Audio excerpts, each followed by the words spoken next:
салом бинандагони хабар тиҷи, ман Абиҷон Юсупов бо шумо мебошам. Дӯстони азиз, лайк монданро фаромӯш накунед ва ба канали мо обуна шавед. аз мулоқоти ташрифоти раиси ҷумҳури Тоҷикистон ва имма чанд рӯз гузашта, вале расонаҳои ғарб то ҳол дастфишории Эмомалӣ Раҳмон ва Доналд Трампро баҳсу баррасӣ мекунанд.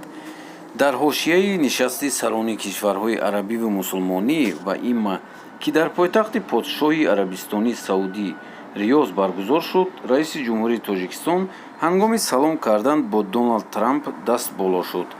раиси ҷумҳурии Амрико одат дорад, ки ҳангоми салом кардан дасти тарафи муқобилашро сахт фишор дода ӯро ба сӯи худаш бикашад. вай мехост бо роҳбарии Тоҷикистон низ ҳамин гуна салом кунад, вале Эмомалӣ Раҳмон таваддуашро аз даст надод ва бо қотъият дасти Трампро фишурду ӯро ба сӯи худ кашид. корбарони шабакаҳои иҷтимоӣ ин даст додани сарони ду кишварро мусобиқаи дастфишорӣ хонанд ва Эмомалӣ Раҳмонро дар он пирӯз донистанд. аз рӯзе ки Доналд Трамп 45-умин раиси ҷумҳурии имма шуда, дар бораи дастфишорҳои вай ҳангоми мулоқотҳо дар расонаҳо матлабҳои дуру дарозе навишта шуданд.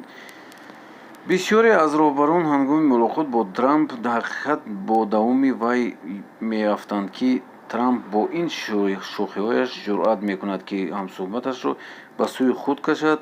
агар нашавад, раиси ҷумҳурии имма кӯшиш мекунад, ки бо ангуштонаш каме болотар аз банди дастони ҳамсуҳбаташро бигирад. бо ин гуна дастфишорӣ Трамп мехоҳад вижагиҳои сиёсатии хориҷии Амрикоро намоиш диҳад. вай медонад, ки аксҳои саломи мулоқотҳоро дар саросари ҷаҳон мебинад, ки дар онҳо вай чун шахси бартар ба назар расад омадааст дар мақола. аммо навобаста ба ҳадафу хоҳишҳои Трамп, ин вазъ дар мулоқот бо раиси ҷумҳурии Тоҷикистон Эмомалӣ Раҳмон такрор нашуд, ки 100% дар ин мусобиқаи дастфишорӣ ба Трамп чира шуд. пеш аз ин танҳо нахуст-вазири Канада Ҷастин Трудо тавониста буд, ки дар дастфишорӣ бо Трамп даст боло шавад. Раҳмон нишон дод, ки муваффақияти вай аз дигарон камтар нест, гуфта мешавад дар он гузориш. гузоришгар гуфт, ки ҳарчанд Раҳмонро низ чун Трамп аз таваҷҷӯҳи акосон хуш меояд ва ӯ низ метавонад пеши дурбин хуб бидурахшад, вале миёни ду сиёсатмадон як тавофути муҳим аст. Раҳмон аз имтиёзҳое ки истифода набурда, балки медонад, ки чӣ гуна дар чунин дастфишориҳо даст боло шавад. дӯстони азиз, ин буд видеои мо имрӯзаи мо. раҳмат ба шумо, ки бо диққат тамошо кардед ва гӯш кардед.